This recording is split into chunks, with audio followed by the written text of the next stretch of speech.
MRP पर urea बेचने के सरकार के फरमान के बाद बिहार राज्य खुदरा उर्वरक बीज कीटनाशक संघ अब न्यायालय का रुख कर लिया है। संघ के अधिवक्ता अरुण कुमार मंडल ने एक प्रेस कॉन्फ्रेंस आयोजित कर बताया कि खुदरा दुकानदार 240 से 250 रुपये में यूरिया खरीदता है, फिर जीएसटी लगाकर 266 रुपये के आसपास आ जाता है। इसके अलावा विक्रेताओं का वाहन भाड़ा और मजदूर के रूप में 20 से 40 रुपया खर्च हो जाता है, जो कि 285 से 300 रुपया तक जाता है। अगर सरकार द्वारा 266 रुपया 50 पैसे में यूरिया बेचने को फरमान जारी किया जाता है तो यह नाइंसाफी है। अगर वे लोग सरकारी रेट में यूरिया बेचेंगे तो नुकसान के अलावा फायदा नहीं होगा। ऐसी स्थिति में दुकानदार अपनी दुकान बंद कर देंगे या यूरिया का उठाव ही नहीं करेंगे। इस दौरान अधिवक्ता ने यह भी कहा कि यह निर्देश अव्यवहारिक है, क्योंकि एमआरपी से ज़्यादा खर्च होने पर दुकानदार स्वाभाविक रूप से अपना फायदा लेकर ही माल बेचेंगे। उन्होंने कहा कि सरकार दुकानदारों को यूरिया पहुंचा कर दे या फिर फर्टिलाइजर कंट्रोल ऑर्डर 1985 में बदलाव करे।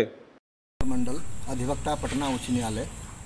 बिहार राज्य खुदरा उर्वरक बीज कीटनाशक विक्रेता संघ गुलाबबाग पूर्णिया की ओर से कुछ फैक्ट्स रखना चाहता हूं, जो कृषि निदेशालय बिहार पटना के आदेशानुसार दिनांक 18 जून 2021 को जो पारित किया गया है, जिसमें रिटेलर को यह कहा गया है मूल रूप से कि जो फर्टिलाइज़र का जो एमआरपी प्राइस है 266 रुपया 50 पैसा, उस पर ही बेचना है, उस पर ही आपको ये देना है किसानों को। This is very good idea, this is very good step on behalf of the state government as well as the central government. Actually this is the law of the central government. लेकिन इसमें कुछ technicality है। Technicalities क्या है इसमें कि 266 रुपया में जब हम बेचते हैं तो आप देख सकते हैं कि कुछ इसमें हमारे पास बिल्स हैं जो 250 रुपया पर बैग पर उठाया गया है। एक और है जो 240 रुपया पर बैग, जो 45 केजी का बैग होता है, उस पर उठाया गया है। इसमें CGST यानी स्टेट गवर्नमेंट का टैक्स और सेंट्रल गवर्नमेंट मिला करके 2.5% यानी 5% इसमें लगता है। तो ये लगभग जो है 262 रुपया पर पहुंच जाता है। 262 पे पहुंचता है और आपको कितना में बेचना है? 266 रुपया 50 पैसा में बेचना है। तो बचा कितना इसके रिटेलर के पास? तो बचा इसके पास 4 रुपया।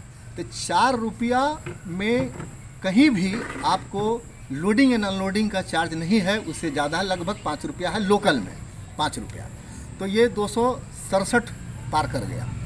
तो 267 जैसे 266 रुपया 50 पैसा को जैसे ही पार किया, then you have committed offence और you will be punished, you will be liable to be punished. और जो भी उसका सज़ा है इसी एक्ट के तहत वो आपको दिया जाएगा, क्योंकि आपसे पहले ही अंडरटेकिंग ले लिया गया है सरकार के द्वारा, प्राधिकारी के द्वारा, कि आपको 266 रुपया 50 पैसा में बेचना है। सपोज करिएगा अगर लोकल में आप बेच रहे हैं तो आपको एक बोरी पर 4 रुपया का बचत होता है, इसमें 5 रुपया का जो है लोडिंग अनलोडिंग लगता है, 267 पे चला गया। और मान लीजिए कि यहाँ से अगर 30 और 40 किलोमीटर दूर में अगर कोई रिटेलर ले जा करके बेचता है तो पर बैग जो है वो लगभग 25-30 रुपया जो है उसको खर्च हो जाएगा एक बोरे पर।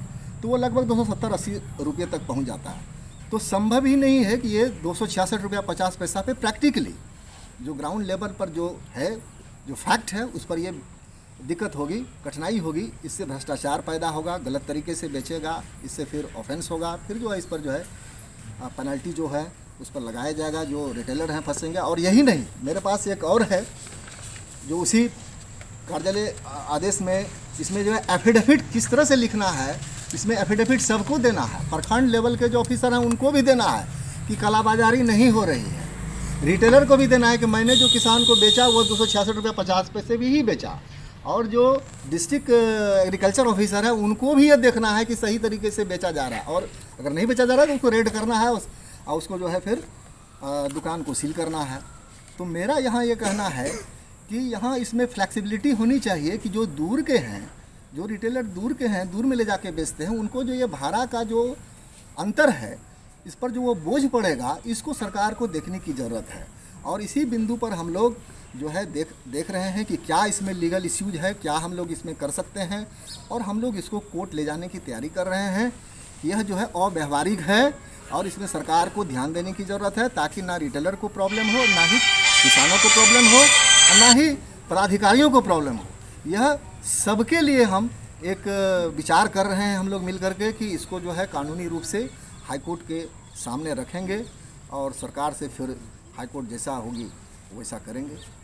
तो कब तक हाईकोर्ट जाने का अभी हमको तो लगभग 10 दिन रिसर्च करने में लग जाएगा। इसमें सारे लॉज, सारे उसमें टेक्निकलिटीज़, सारी डिफ़िकल्टीज़ को हम लोग को सॉर्ट आउट देख लेना है, रिसर्च करके कहाँ कहाँ क्या क्या है, क्या प्रोविज़न है। तो ऑलमोस्ट 10 to 15 डेज़ में कोशिश करेंगे कि हम लोग हाई कोर्ट तक जाएं। इसमें क्योंकि इसमें यूनियन ऑफ इंडिया जो है, गवर्नमेंट ऑफ इंडिया भी पार्टी बनेगी, क्योंकि ये तो वहाँ का कानून है, ये सब्सिडी वहाँ से आती है, इसमें स्टेट गवर्नमेंट का कोई दायित्व नहीं है। स्टेट गवर्नमेंट सिर्फ जो है फैसिलिटेट करती है।